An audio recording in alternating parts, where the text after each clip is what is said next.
সব কটা ফুল যদি ছিঁড়ে নেয় তারা, জামাত বিএনপির একটা চাল হতে পারে। এটা তো আমি চাই না, অ্যাকচুয়ালি আমি চাই না। হাদি হাদি, এই যে আপনারা যে হাদি হাদি করছেন, বাংলাদেশের মানুষ হাদি করতেছে, হাদি তো অ্যাকচুয়ালি একটা জামাতের প্রোডাক্ট, ও তো একটা জঙ্গি।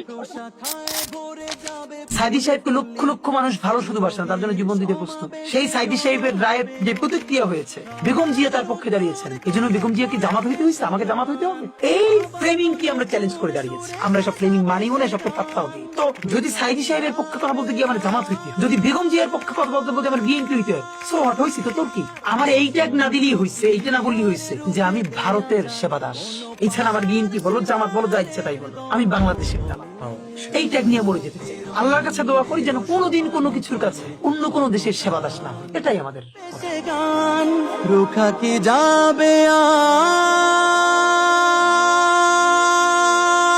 বসন্ত কি আর রুখে দেয়া যায়? কোন পাষাণ সীমারের দম্ভ গলে, মুক্তির মন্দির সোপান তলে কত প্রাণ হলো